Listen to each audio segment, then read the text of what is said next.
गौतम बुद्ध ने मन में आने वाले नकारात्मक या बुरे विचारों को दूर करने के लिए कुछ सरल लेकिन गहरे सिद्धांत बताए हैं। यहां कुछ प्रमुख उपाय दिए गए हैं। 1. स्मृति माइंडफुलनेस का अभ्यास। बुद्ध ने सती या माइंडफुलनेस पर जोर दिया। जब भी नकारात्मक विचार आएं, उन्हें पहचानें और यह जानें कि ये विचार अस्थायी हैं। खुद को इन विचारों से जोड़ने के बजाय एक तटस्थ दृष्टा की तरह देखें। 2. ध्यान मेडिटेशन, विपश्यना और आनापानसति श्वास पर ध्यान जैसी ध्यान विधियां मन को शांत करने में मदद करती हैं। इससे विचारों पर नियंत्रण पाना आसान होता है और धीरे धीरे नकारात्मकता कम होती है। 3. सही दृष्टि राइट व्यू। अष्टांगिक मार्ग में सम्यक दृष्टि यानी चीजों को सही दृष्टिकोण से देखना बताया गया है। समझें कि हर विचार और भावना अस्थायी है और इसे आने जाने दें। 4. सकारात्मक विचारों का विकास कल्टिवेट पॉजिटिव थॉट्स। नकारात्मक विचारों की जगह करुणा कंपैशन, मैत्री लविंग काइंडनेस और सहानुभूति एम्पैथी जैसे सकारात्मक भावनाओं को विकसित करें। 5. संगति बदलना गुड एसोसिएशन। बुद्ध ने कहा है कि जिन लोगों के साथ आप समय बिताते हैं वे आपके विचारों पर गहरा असर डालते हैं। सकारात्मक और शांतिप्रिय लोगों के साथ समय बिताएं। 6. धर्म का अध्ययन और मनन स्टडी एंड रिफ्लेक्शन। बुद्ध के उपदेशों जैसे धम्मपद का अध्ययन करें। उनके विचारों को जीवन में उतारने से मन में शांति और संतुलन आता है। 7. कर्म और परिणाम की समझ अंडरस्टैंडिंग कार्मा। यह जानें कि नकारात्मक विचार और भावनाएं गलत कर्मों की ओर ले जाती हैं, जिसका परिणाम भी दुखद होता है। यह समझ आपको जागरूक बनाएगी। गौतम बुद्ध के अनुसार मन ही सब कुछ है। जैसा आप सोचते हैं वैसा ही आप बनते हैं। इसलिए अपने विचारों को शांति और करुणा की दिशा में मोड़ना ही समाधान है। गौतम बुद्ध ने यह भी सिखाया कि बुरे विचारों को दूर करने के लिए हमें मन और जीवन शैली दोनों में बदलाव लाने की जरूरत होती है। यहां कुछ और तरीके हैं। 1. अनिच्छा इम्पर्मनेंस की समझ। बुद्ध ने बताया कि हर चीज अस्थायी है। अनिच्छा नकारात्मक विचार भी स्थायी नहीं होते। जब यह समझ गहरी होती है तो बुरे विचारों का असर कम हो जाता है, क्योंकि आप जानते हैं कि वे थोड़ी देर में चले जाएंगे। 2. इच्छाओं पर नियंत्रण कंट्रोल ओवर डिजायर्स। बहुत से बुरे विचार इच्छाओं और अपेक्षाओं से जुड़ते हैं। जब हम इच्छाओं को कम करते हैं और संतोष कंटेंटमेंट विकसित करते हैं तो मन स्वाभाविक रूप से शांत हो जाता है। 3. शारीरिक अनुशासन फिजिकल डिसिप्लिन। सही आहार, नियमित व्यायाम और पर्याप्त नींद भी मन पर गहरा असर डालते हैं। बुद्ध ने शील नैतिक आचार पर भी जोर दिया, जो जीवन को संतुलित रखने में मदद करता है। 4. प्रेम और मैत्री भाव मेटा भवाना। मैत्री भाव का अभ्यास करें, यानी सभी प्राणियों के लिए प्रेम और दया की भावना विकसित करना। जब मन में करुणा और प्रेम होता है तो बुरे विचारों के लिए जगह नहीं बचती। 5. ध्यान के 5 विघ्नों 5 हिंड्रेंसेस को पहचानना। बुद्ध ने ध्यान में बाधा डालने वाले 5 विघ्नों का जिक्र किया। काम इच्छा सेंशुअल डिजायर, विरोध या द्वेष इलविल, आलस्य और प्रमाद स्लॉथ एंड टॉर्पर, चिंता और बेचैनी रेस्टलेसनेस एंड वरी, संदेह डाउट।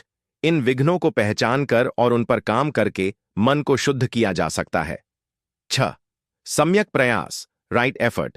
अष्टांगिक मार्ग का एक हिस्सा है सम्यक प्रयास, यानी बुरे विचारों को रोकने और अच्छे विचारों को बढ़ावा देने के लिए निरंतर प्रयास करना। इसका मतलब है कि जैसे ही बुरा विचार आए तुरंत उसे पहचानें और ध्यान को किसी सकारात्मक चीज पर केंद्रित करें। 7. कथनों और व्यवहार में सावधानी माइंडफुल स्पीच एंड एक्शन। अपने शब्दों और कार्यों में भी सावधानी रखें। जब आप सही बोलते और व्यवहार करते हैं तो आपके विचार भी शुद्ध होते जाते हैं। 8. ध्यान की गहराई में जाना डीप मेडिटेशन स्टेट्स। बुद्ध ने ध्यान की गहरी अवस्थाएं का अभ्यास करने की सलाह दी, जिसमें मन इतनी गहराई से शांत हो जाता है कि नकारात्मक विचार खुद ब खुद गायब हो जाते हैं। 9. सहनशीलता और धैर्य पेशेंस एंड टॉलरेंस। मन के बदलाव में समय लगता है। बुद्ध ने धैर्य और निरंतरता पर जोर दिया है।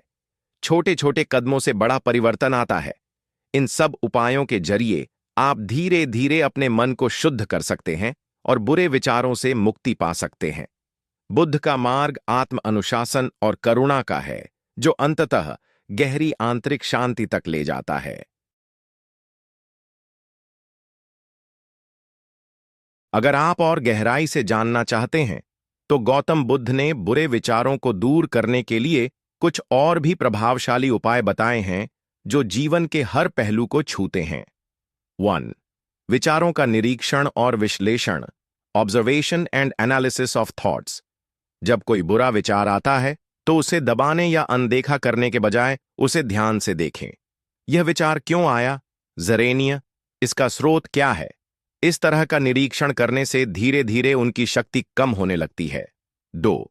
अनुपम भाव, उपेक्षा, इक्वानिमिटी। बुद्ध ने उपेक्षा या संभाव विकसित करने पर बल दिया। इसका मतलब है कि सुख दुख, अच्छे बुरे विचारों के प्रति तटस्थ रहना। जब आप किसी भी विचार के साथ अत्यधिक जुड़ाव नहीं रखते, तो बुरे विचार स्वतः कमजोर हो जाते हैं। 3. 4. आर्य सत्य, 4 नोबल ट्रूथ्स की समझ। दुख, जीवन में दुख है। दुख का कारण इच्छाएं और आसक्तियां। दुख का निवारण, इन इच्छाओं का अंत। दुख से मुक्ति का मार्ग, अष्टांगिक मार्ग। जब आप समझते हैं कि बुरे विचार भी दुख का एक कारण है, तो आप उन्हें छोड़ने के लिए प्रेरित होते हैं। 4. प्रतिस्थापन, सब्स्टिट्यूशन टेक्निक। बुद्ध ने सिखाया कि नकारात्मक विचारों को सकारात्मक विचारों से बदलना चाहिए। जैसे अगर आपके मन में क्रोध है, तो उसके स्थान पर मैत्री, प्रेम और करुणा, दया का अभ्यास करें। 5. मौन और आत्मनिरीक्षण, साइलेंस एंड सेल्फ रिफ्लेक्शन। कभी कभी बुरे विचार इसलिए आते हैं क्योंकि हम दिन भर बहुत सारी अनावश्यक बातों और क्रियाओं में उलझे रहते हैं। मौन रहने और आत्मनिरीक्षण करने से मन शांत होता है और विचार स्पष्ट हो जाते हैं। 6. संगठित जीवन शैली, डिसिप्लिन्ड लाइफस्टाइल।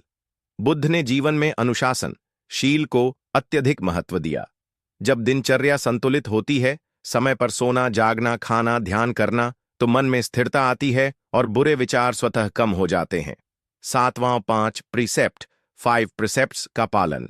जीवों को नुकसान न पहुंचाना, चोरी न करना, असत्य भाषण से बचना, अनुचित इच्छाओं और व्यवहार से बचना, नशीले पदार्थों से दूर रहना। इन नैतिक नियमों का पालन करने से मन की शुद्धि होती है और नकारात्मक विचारों की संभावना कम हो जाती है। 8. अस्मिता, ईगो को छोड़ना। अक्सर बुरे विचार हमारे अहम से जुड़े होते हैं। मेरे साथ ऐसा क्यों हुआ, या मैं बेहतर हूं, खराब हूं। बुद्ध ने अनत्ता, अहंकारहीनता की शिक्षा दी, जिससे अहंकार आधारित विचारों का अंत होता है। 9. प्राकृतिक वातावरण में समय बिताना, कनेक्ट विथ नेचर। बुद्ध ने प्रकृति के साथ सामंजस्य में रहने की सलाह दी। प्राकृतिक वातावरण में ध्यान करने या समय बिताने से मन की अशांत तरंगें शांत हो जाती हैं। 10. दान और सेवा, जेनरोसिटी एंड सर्विस। निस्वार्थ सेवा और दान करने से मन में सकारात्मक ऊर्जा का संचार होता है। जब आप दूसरों के लिए कुछ करते हैं, तो नकारात्मक विचारों के लिए जगह कम रह जाती है। गौतम बुद्ध का सार संदेश यही है: मन को वैसा बनाओ जैसा तुम स्वयं बनना चाहते हो। विचारों को नियंत्रित करो, क्योंकि विचार ही तुम्हारा भविष्य बनाते हैं। हर दिन थोड़ा थोड़ा अभ्यास करके आप अपने मन को शुद्ध और शांत बना सकते हैं।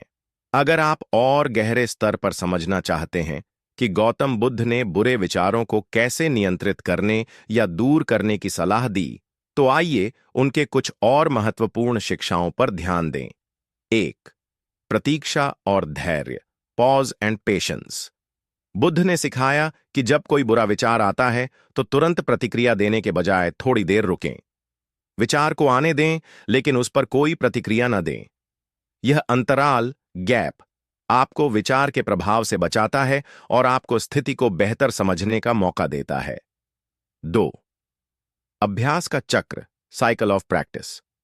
बुरे विचारों को खत्म करना एक प्रक्रिया है जो समय लेती है। बुद्ध ने कहा कि बार बार अभ्यास करने से मन का स्वभाव बदलता है। यह 4 चरणों में काम करता है। पहचानना, रिकॉग्नाइज, बुरे विचार को तुरंत पहचानना। स्वीकार करना, एक्सेप्ट, यह समझना कि यह विचार आया है और यह अस्थायी है।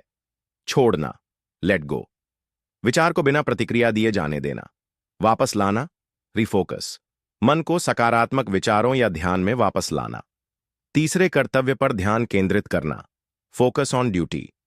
बुद्ध ने सिखाया कि जब आप अपने कर्तव्यों और जिम्मेदारियों में पूरी तरह लीन रहते हैं तो नकारात्मक विचारों के लिए जगह नहीं बचती। अव्यवस्थित मन शैतान का कार्यशाला है, इसलिए अपने काम को पूरी निष्ठा और ध्यान से करें। 4, संयम, रिस्ट्रेंट।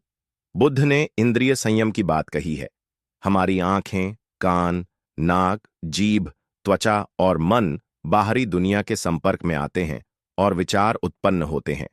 अगर हम इन इंद्रियों को नियंत्रित करना सीख लें तो बुरे विचारों की उत्पत्ति कम हो जाती है। उदाहरण के लिए, अनुचित चीजें न देखना या सुनना, असंयमित भोजन से बचना, बुरी संगति से दूर रहना।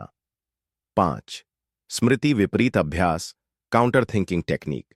जब भी कोई बुरा विचार आता है तो तुरंत उसका उल्टा सोचें। जैसे क्रोध आए तो क्षमा का विचार लाएं, ईर्ष्या आए तो आभार का अभ्यास करें, निराशा आए तो आशा और संभावनाओं पर ध्यान दें। 6, मौन और साधना, साइलेंस एंड सॉलिट्यूड। बुद्ध ने अक्सर मौन और अकेले समय बिताने की सलाह दी। जब हम शोर और भीड़ भाड़ से दूर होते हैं तो मन स्वाभाविक रूप से शांत हो जाता है और बुरे विचारों